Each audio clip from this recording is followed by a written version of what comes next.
some level, we are a first world society, a first world country. Looking at the GDP, you're looking at the a certain kind of standard of living. But are first world countries all about that? As a child, I was told that you need to perform well in school in order to do well in life. And I think we are missing out a lot in terms of the quality of life when we go about our life like that.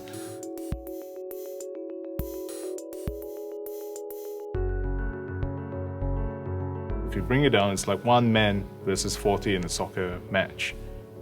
That's pretty much not fair. How can you be effective in conducting your duties and bringing questions and queries to Parliament if the figures are so skewed against you? You can talk about casinos, immigration, overcrowded Singapore. Within all this, I think the strongest emotive was people feeling that Singapore wasn't a home anymore. That system is supposed to work well, but apparently the people didn't think so. The people who were facing these daily commutes with jam-packed buses and trains and so on. So I think that was one factor that was grating on people. Basically, there are people who take the bus, who depends on good public service to get to their work on time, to get to their school on time. They depend on the authority doing the right things to get from one place to another.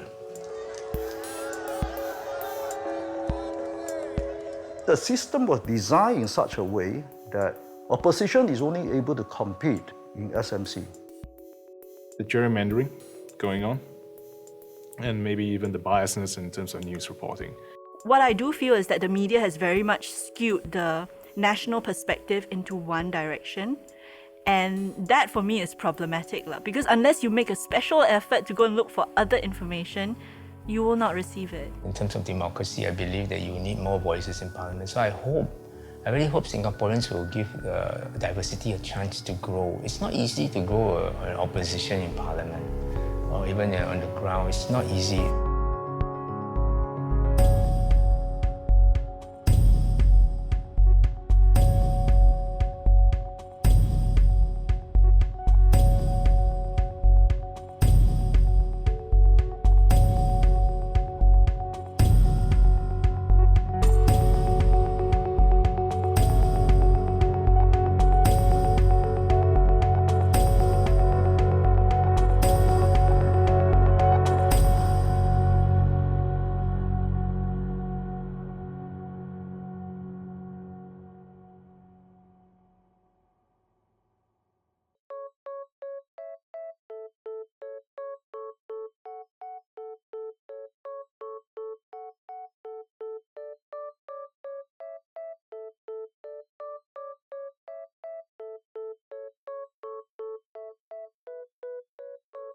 Low Tia Kiang is an old school disciplinarian. Things must be done properly. And he's not the kind of guy who's going to pat you on your back for a job well done. Whenever we go for hammer sales and all, sometimes you see some other people not dressed appropriately, then he will be the one telling the follower off, go home. Okay, how can you wear Bermudas? The good side of him as a boss, although he's demanding, but he did give you enough rooms to explore. He's not really that rigid in a way that have to go according to his method, his way. He leave it to you to explore your own way and method.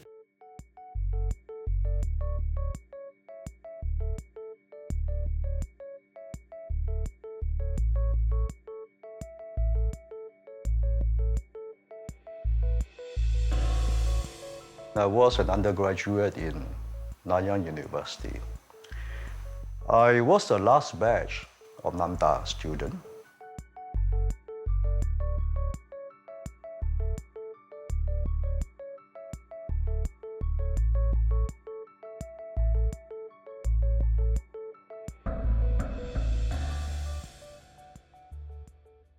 We thought it was short-sighted of the government to only have one university. I even wrote to the press, but horrendously, nothing came out.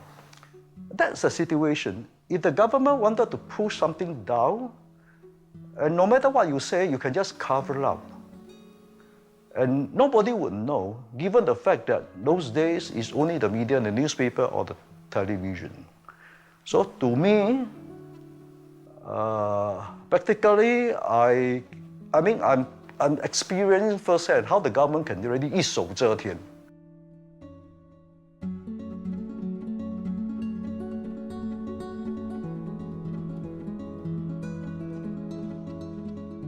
I went into IE those days, Institute of Education. I became a teacher. Then maybe I'm sway lah. I mean, I was kind of stuck by that, you know. It came the streaming policy. I see my students, I know they are not second class or they are not slow learner.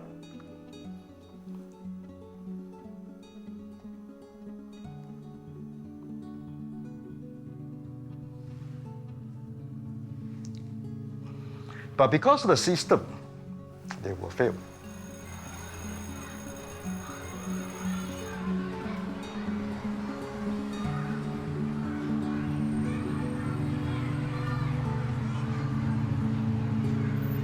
I don't think streaming is a good idea because at a very young age, you are determining the lives of these people that you stream, these kids. If you're telling someone that, oh, you're just normal lah, you will go normal, then you go IT, and then that's it for you.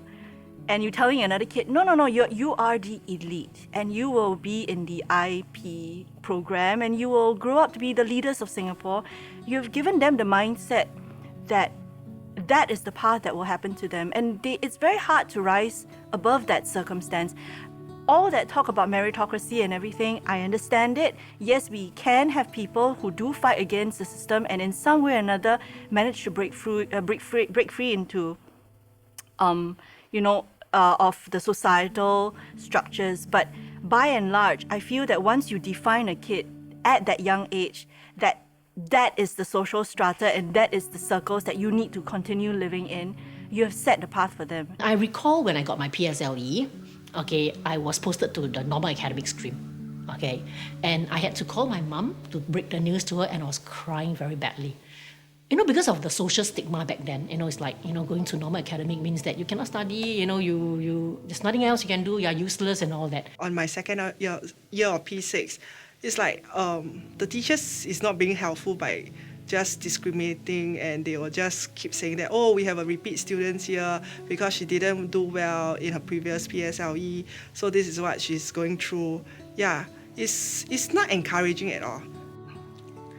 I know they will fail because many of them come from poor background. And you're going to assess them based on their result and stream them, not even given a second chance. I think that's not fair. Okay, that was the last straw on me. I decided I probably will be happier in life rather than remain as a teacher, because I have to see my students every day, every class, and tell them, look, you work harder. But I know the system will kill you no matter how hard you work. So you are sacrificing the whole generation. And what we have? Manpower. So I thought it was unbecoming of the government to do this to your own citizen and your future generation of Singaporeans. Okay, let's move on.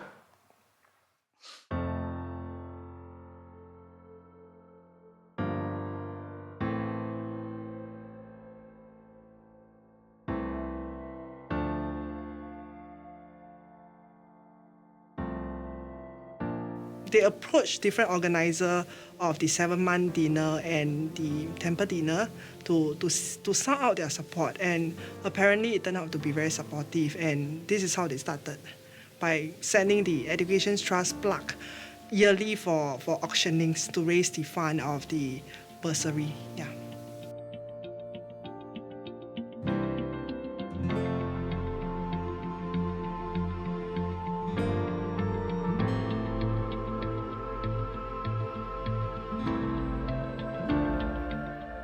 I'm very particular about who joins the party, and I want to make sure that the party is in good hands, and the party consists of people who are really serious, and not people who come here for personal benefits or personal glory. He actually encouraged more younger generations members to come forward to serve the party in terms of CEC level, so that we can attract younger generations to join us as a party and also becoming candidates at a further nearer to the elections.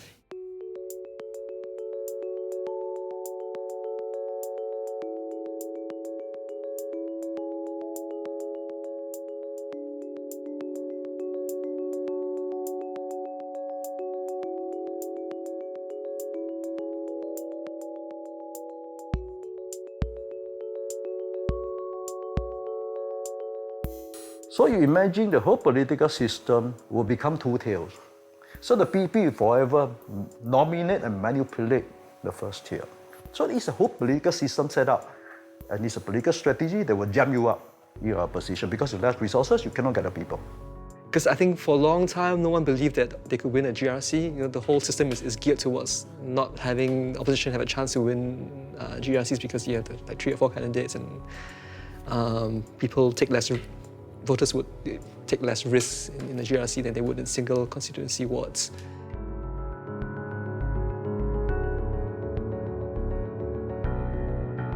If you are capable enough, I'll vote for you regardless of your race, language, or whatever, or religion. You know, that should be the way.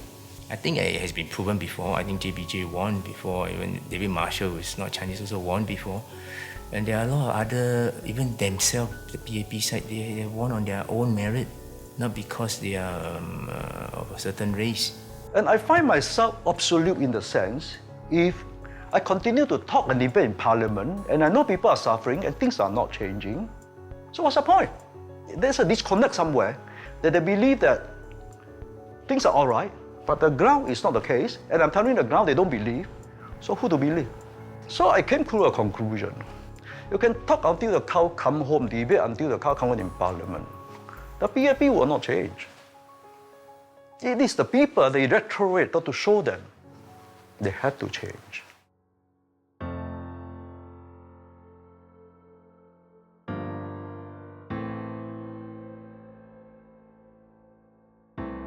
His decision to leave Hougang was concerned. I think he wrestled with it for a long time. He even wrote, I think, a letter to Hougang residents explaining to them why he was leaving Hougang. I thought the most telling moment was when we were heading off to the nomination center from Block 701, and everybody was wondering which bus would Mr. Liew get on, because all the buses went to different nomination centers. We're a bit, I can put it, kanchong, because time is running up, but yet Mr. Liew is down there, still haven't decided on which bus to go. Secrecy is probably the correct word to use.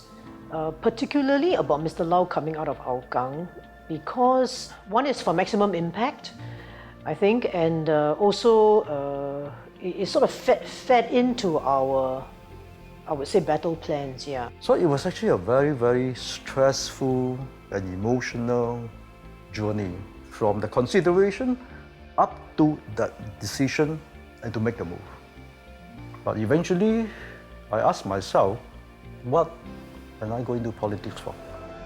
Today, the Straits Times headline, PM says sorry. Do you think that without strong opposition to challenge them in this election, you would get an apology? Public transport, you want to make the money? Then what happened now? I debated with them in Parliament of North East Line, they are warming blood. You know how they calculate or not? They said, look, now the line costs about 3 billion. And in this 3 billion, which means I put in the bank, I will have so much return. So they wanted it, okay, I'm going to invest this. I will have to recoup not only the capital, but also the return.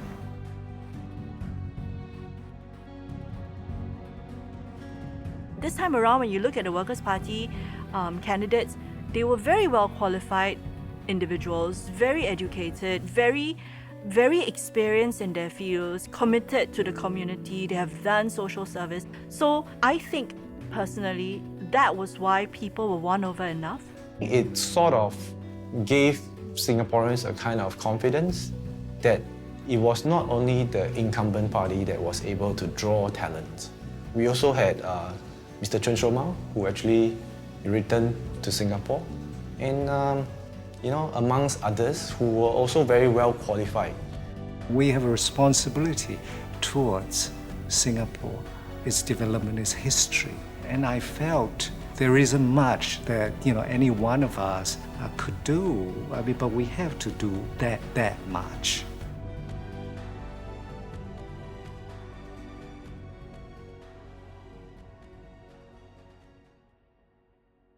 Years from now, your grandchildren will ask you, did you do your part for Singapore in our journey?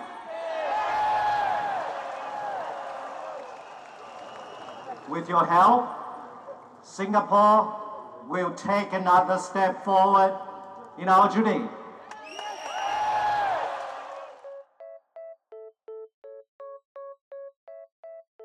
We arrived on a night flight, and when I woke up the following day, and people were walking outside and speaking in sort of different tongues. I mean, not familiar noises to my ears. This was my first morning in Singapore.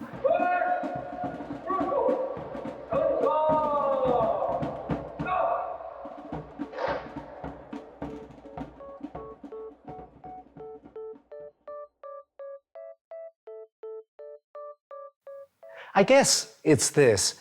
Maybe people were saying, look, you have been, well, first, you weren't born in Singapore. And then you left Singapore to work, for a long while.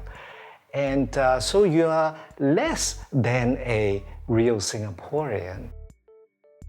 So when I was in Nepal, I started to question, is Singapore your home just because you were born in it and you probably die in the same place? So when Mr. Chen was responding to that allegation, my attention was really heightened, and listening to his speech and trying to see how he retorts to that. But throughout all this time, I thought of myself as Singaporean.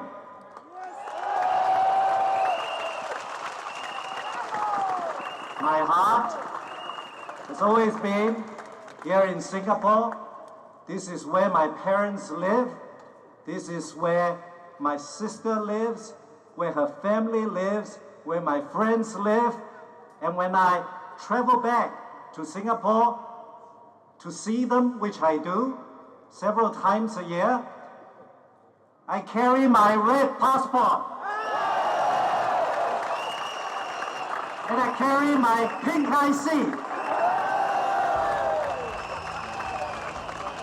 How he defended his own belief in being Singaporean that resonated with me. This is it. This is one of the defining moments of 2011 when the electorate saw humility, where the electorate saw sincerity, and a rightful defense of one's own identity.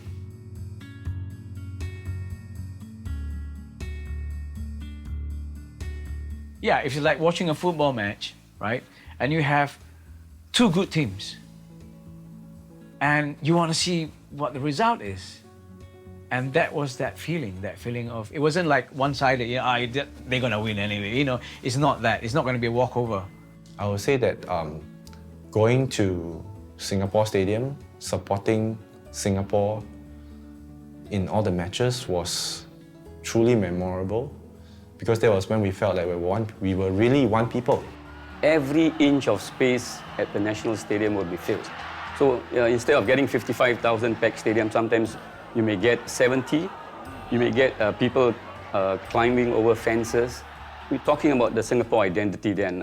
It could have been because people from all walks of life, Malay, Chinese, Indians, and the other races, they all came as one united people, cheered, And the good thing is that the Kallang wave and roar were not pre-arranged. It was like spontaneous.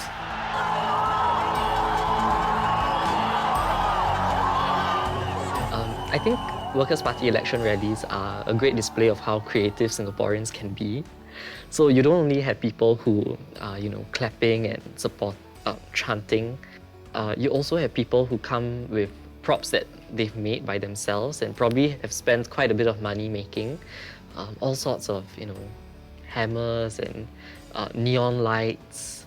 We also have someone who likes to play the trumpet and play the drums. So I think election rallies show not only the more creative side of Singaporeans, but also how much Singaporeans actually care. It was an analogy about football. And so I got the sense that the crowd was going to be receptive to an analogy like that. So I went off cuff for a short while. If Wayne Rooney does not play for Manchester United, does Manchester United collapse? My friends, nobody is indispensable. Everybody can be replaced. Hitam has the ability to connect in a very, how should I say, friendly and casual way with the audience and sort of inject some jokes, which I think makes him an effective rally speaker. The PAP politicking of the upgrading issue, and with respect, for one mosquito, I think it comes from the PAP. And I think people who have not done rally speaking before may not realize how difficult it is to be consistent in the way you want to present your rally messages. I mean, you just imagine if you're having a campaign where you have 9 rallies in a row and you have to prepare a speech for every single rally. How can you maintain humor, and conversational style or whatever? It's actually very, very challenging, and not many people can do it. How can any self-respecting Singaporean join a ruling party that behaves in such a morally reprehensible manner?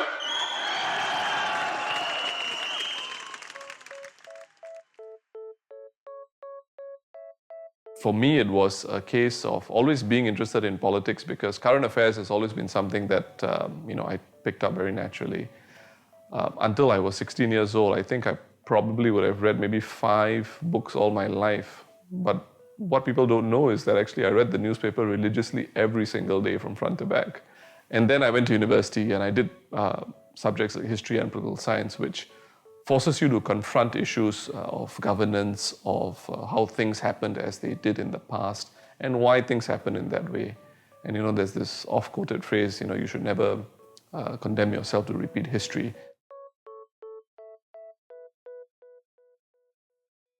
At that time, I think I was already coming to 35, and I decided, I think this is probably the right time to enter politics and at least to try and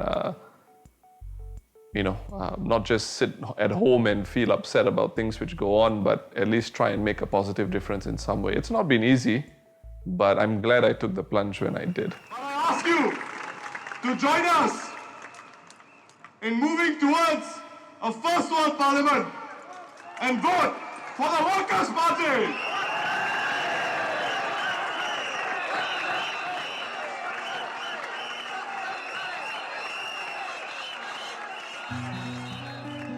Well, the idea of a first world parliament is, I guess, there is a balanced representative of different parties. Obviously you have the ruling party, you also have the other party, which is kind of like forming the shadow government. Content of the debates must be very first world as well. Okay, it must be very robust. It must really encourage everyone to speak, and not just speak along whatever party line, but speak your mind. Okay, and that to me is first world. That's what I felt. And I think that's what Workers' Party or opposition parties in general, or activists, or what kind of voluntary organizations are there for, to kind of make sure the government doesn't drift too far to one side. Parliament is supposed to check the government, and at the same time, the courts also have to play a role to make sure that what the government and Parliament is doing is constitutional. I think if you have Parliament working, not necessarily just on the days it sits, but you have a select committee, let's say, on water issues. Invite members of the public, give your evidence, share with the committee what you feel, I think people will feel prouder about Singapore, and they'll feel that this is really an inclusive country. And that's the first world parliament that we hope Singapore will achieve. People are very angry. They're very upset, and there has to be a reason why they are upset, despite the fact that we have a roof over our heads, we have our education system in place, and honestly, we're not a third world country where we're having starving people on the streets and all that. Maybe at that point in time also, for me, Singaporeans were looking for something deeper other than their material needs. Parliament is a place where policymakers need to debate different perspectives. So I believe that there's supposed to be a diverse views, diverse perspective on how Singaporeans are supposed to live their life. So having the different party and different views and perspective, I believe it is something which is healthy for the nation. Very hot. Yeah, but I believe that it's worth to sit here and listen to the Workers' Party, even though it's hot. Faisal is a really, really nice guy who I think people don't understand enough because he's actually quite a quiet person. He can easily talk with people, and people can also easily talk and blend with him. To me, he's very kind, too kind. To him is as long as he can actually brighten a person's day, he's willing to do it, although it's beyond his means. Yeah. And he used the same attitude as serving his residents.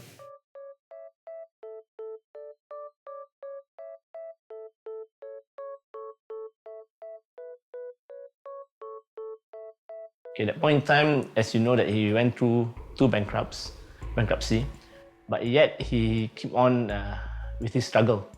So his answer was he is a God believer, and he believed in social justice, and that really turned my life around.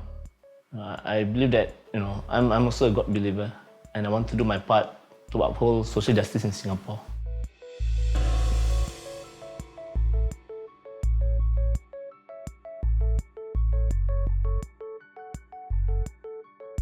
My bosses came and see me and told me that due to my involvement in politics, they have no choice but to give me an ultimatum. They gave me 48 hours to make a decision whether to pursue either one, whether to choose politics or job. So it was a very challenging moment for me at that point in time. And because our junior GRC, we need a Malay candidate, and I think Faisal Manap had been with the party for many years, and we trusted him. We knew that he would act responsibly. At the end of the day, after consulting the people around me, I decided to pursue the path of politics. I know that he lost some friends, but to him, when we talk, he's very positive. And he has a really good temperament, very good temperament, except when it comes to issues which relate to injustice and something which is patently wrong and obviously wrong. Okay, then he gets a bit worked up.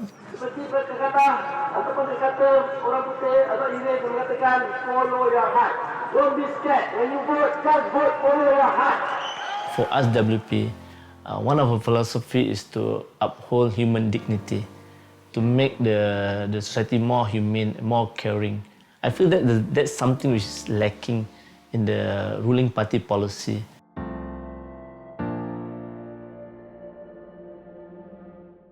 The co-driver is there to slap the driver when he drives off course or when he falls asleep or drives dangerously.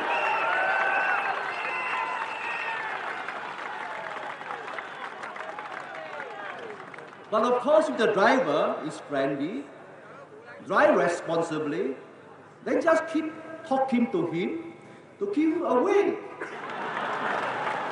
I always believe that there must be another party who needs to do their part to complement as well, to do the check and balance. So it is a very accurate and very powerful analogy. I think what Loh Jia Kiang said in the 2011 was quite close. I mean, he would say that we need a driver to help guide the car, make sure the driver is focused on doing the best driving he can. So I don't think the opposition party here at present really aims to take over the government. That's not the aim. It's not practically possible, and I don't think it should be what they should aim for in the medium term. Even when you fly a plane, there's a co-pilot. Even when in the school you teach, there's a relief teacher. There's always a backup. So why not politics? Why is politics so special? Like what Mr. Lau said, right? To help stir to the right direction. If this fella is going, don't know where he's going off to already, this fella is to act as a remind the person, hey, this is where we are heading to, not that way. I think you are off track. We're not in government. Our role will be to watch out for the good of the passengers, for the good of the driver, where we're going. This bus Singapore, that's the role of a responsible opposition party. What the PAP government is telling you is that they want to dominate Parliament in such a way that nobody can stop them from doing anything. The driver must not be disturbed. In order for us to sustain our growth, I think our system of governance needs to adapt. What I mean by that is that whereas in the past, during our early years of formative nation building, some people think that having a heavy hand that the PAP did have was a good thing for the nation. But I think increasingly, if we want our economy to be more resilient, if we want our people to be more innovative, we have to loosen up the stranglehold on not just things like education, but things like the arts and media as well. I know we are on the pace of playing a bigger role, bigger opposition, and be able to perhaps, if we progress properly, we can become an effective checks and balance to the PAP.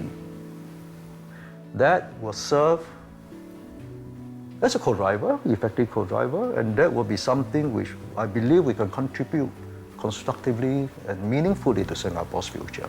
In 2011, because we had thrown all our eggs, the Workers' Party eggs into that basket in the alternate team, in the sense that Mr. Lau had left his comfort zone, so-called, in Hougang SMC, having worked there so long, the stakes were much higher in 2011.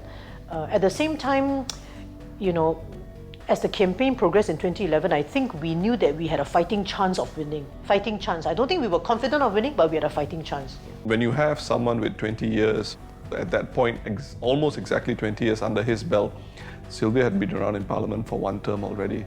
So you knew that there would be people in your team to look to for advice and for counsel going forward. And so I wouldn't, pretend that it wasn't a happy moment knowing that there were people who were very, very experienced on the team. We work hard and try to adapt ourselves to all sorts of changes that are foisted on us at lightning pace. The least we can expect of the government is to treat citizens fairly. But does the PAP government do that? She's actually a jovial person. She's not really that strict kind of woman or a strong woman in a way that she only talk about politics and policy every time. I think she's one of the nicest boss that anyone can have. Yeah, it's nice going with her to house visit, right, and seeing the way she interacts with the residents. Yeah, and she can joke about things and even to someone she just met for the first time. And she will speak her heart. She will say what she feels. And it's always good to deal with a person like that. Good evening, my fellow Singaporeans.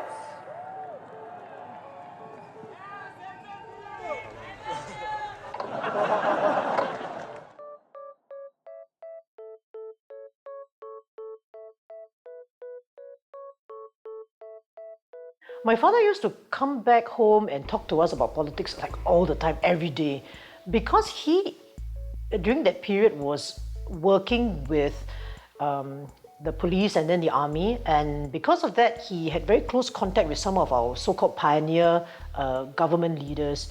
And he would come back and share with us, his observations, whether it be about Dr. Goh Keng Swee or Mr. Lee Kuan Yew. I mean, I remember talks about LKY were like a daily affair.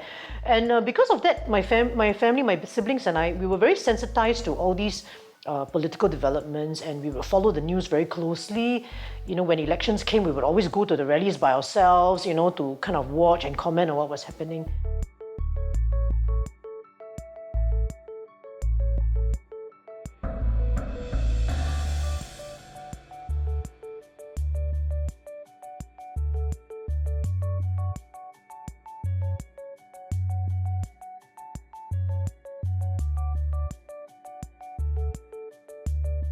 The 2001 general election, which was called in the aftermath of the 9/11 attacks in New York City. The announcement of the election was a snap election. I mean, basically, I think the announcement of the boundaries was barely 3 weeks before polling day. So you found that the opposition parties, they didn't have time to prepare, and 2/3 of the seats were not contested. So I was quite shattered by this and thinking there's something very wrong about the way the elections are run. And unless Singaporeans step forward to try to correct this imbalance by joining opposition parties, I think in the end the PAP will just have a field day and our elections will become a sham, is it?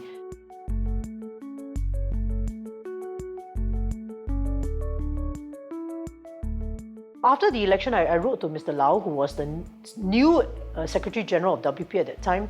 I wrote to him to say, you know, that I wanted to join the party, you know, and I hope that I can make a contribution. And then I remember meeting him. It was around Deepavali in 2001, in the middle of November. He brought along the form, so I filled up the form, and then he says, okay, we actually need to attach passport photographs to the form. So I said, yeah, here are my passport photographs, because I prepared for all this already, and I didn't want to have a situation where I would cool off and change my mind. Forum letter writer thought that there was glamour in being an opposition politician. But no, there's no glamour in it. Yes, there is some attention for a very short period during the general election, but the 5 years in between elections is all about dedicated work with little notice. So 2002, there was intense media interest at my involvement, and I had to face all these requests for media interviews and all that, because I guess having a woman stepping into an opposition party at that time was still quite a rare occurrence.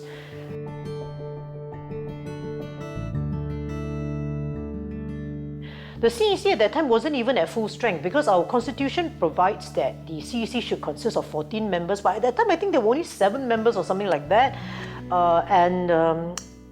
The party was sorely in need, I think, of manpower. In the front, we looks good, but inside, we are actually very shortage of manpower. We don't have enough manpower in terms of running the back ends, different kind of roles, in terms of organizing, executing, and grassroots activities. Everyone is wearing multiple kind of hats to support the party.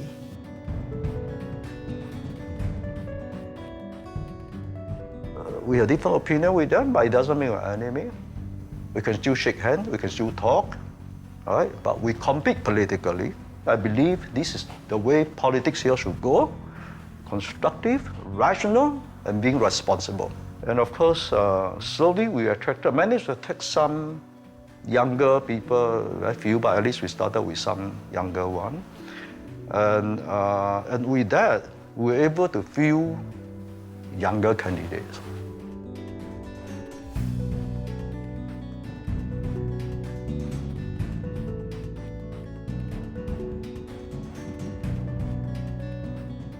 We probably don't want to have a situation where we all have PAP holding the elected seats and then opposition is left to hold NCMP seats. I think they probably think that that's not the way to go, to have a balanced system. So government departments would not respond to letters by NCMPs on behalf of residents. I think we were quite lucky in the sense that these negative factors which made the people angry with the government, at the same time, some of the positive factors that came into play for WP, I think that the timing was just right. The Workers' Party candidates also do not have $1 million plus salaries to look forward to if we are elected. We are not fighting for high-paying ministerial positions. We are fighting only to serve.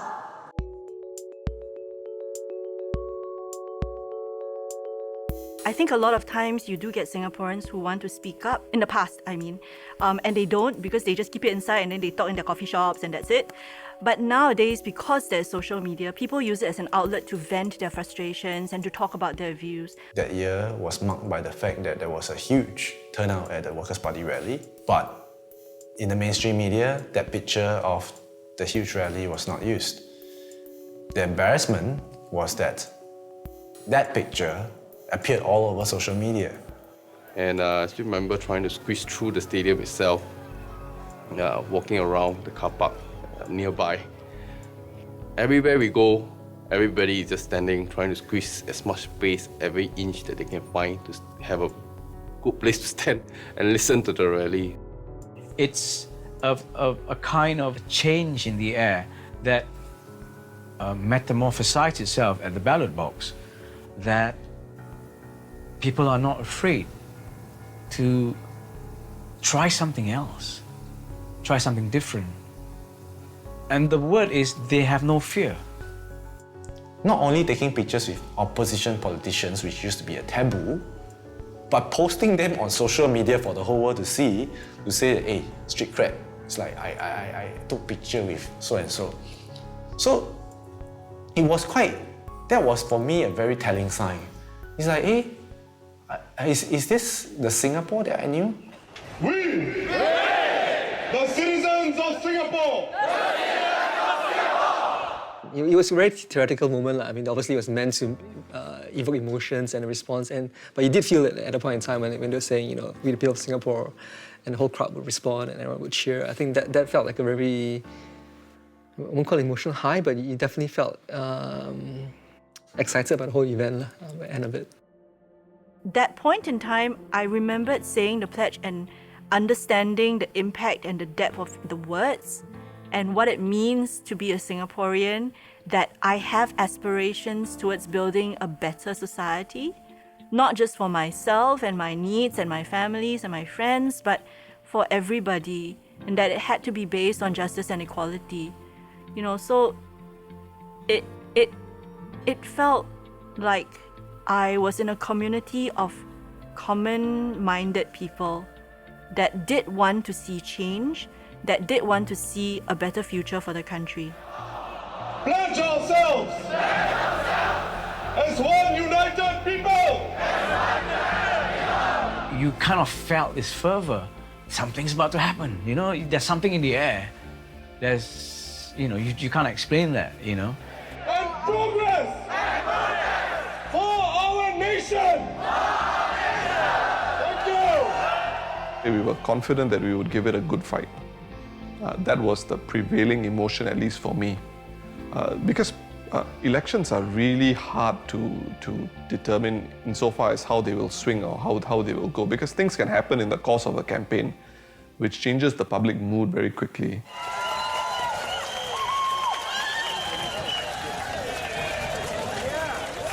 I declare Liew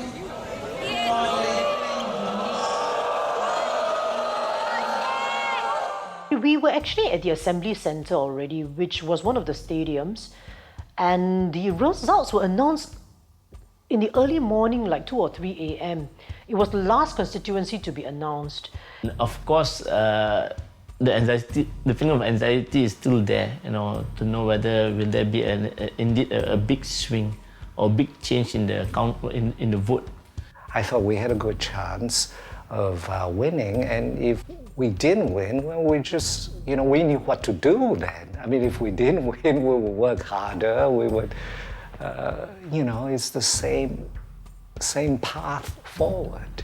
So at that point, I didn't know whether we had won or not, insofar as what I was seeing in Eunos. But when I went to Hougang, that was our plan. The minute counting ends, we will all go to Hougang, and that's where we will meet up. And then we decide whether it's going to be a victory speech or another speech that, you know, some of us will have to make or one of us will have to make. Of course, as a party level, we wanted to see what are the election target. But for me personally, I prefer to accept the outcome. Parliamentary General Election 2011. result for the electoral division of Alginic. So everybody was just standing down there, just keep quiet for a moment. You can really feel the tense moment at the point whereby the result was announced. And it's like suddenly everything goes slow-mo. Pursuant to Section 49, Subsection 7E, Paragraph A of the Parliamentary Elections Act, I declare Chen Shou Mao, Silver Lim, Lo Tia Kiang, Muhammad Faisal bin Abdul Manap, and Pritam Singh of the Workers' Party.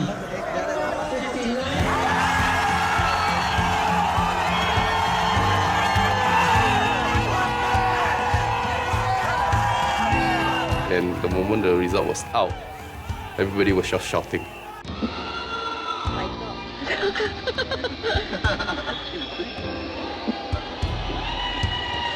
Wow, the whole block was shouting. We waited until 3-4 o'clock for the results. Even my children were saying, why are you shouting like that? I said, we won! When the Workers' Party won the elections, there was like 3 seconds of disbelief. Then after that, it was like Singapore won the Malaysian Cup kind of thing.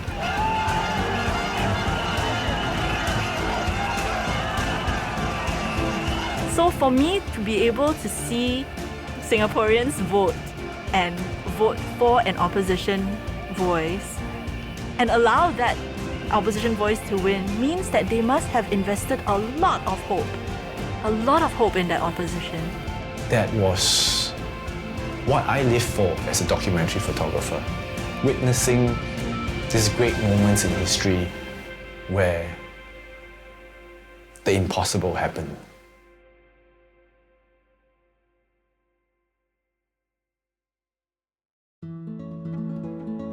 His career was very uncertain, and then he had 3 young children to raise. He probably had to talk to his wife about all these things. So there was a lot of all this pressure, on us individually. But I think I remember most clearly what had happened to him because I had been working with him for a couple of years on that. Why Sylvia came to me because she knows what I went through. Yeah, she knows the path that I went through since 2010, 1 year before the election. The thing that came to my mind first, oh my goodness, Faisal, it's all paid off now, that kind of thing. So that was actually what was most immediate in my mind, actually. In the happiness of the moment, knowing that we have been given a valuable opportunity. I remember there was this lady and she was standing in the crowd and everybody was of course cheering and waving the flag and people sitting on each other's shoulders. But this lady was crying and she was bawling her eyes out. And for some reason or another, I just can't describe it now, I just went up to her and I just gave her a hug. And that was, again, a defining moment for me because thinking about it, some people really, really were so caught up in the moment that they really wanted us to win.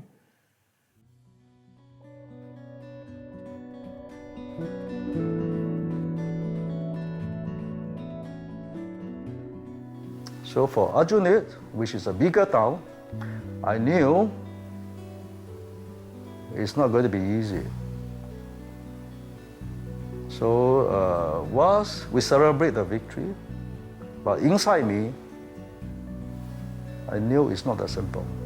And the PAP is not going to just sit there, stand there and allow you to have a smooth journey. I know the PAP is better.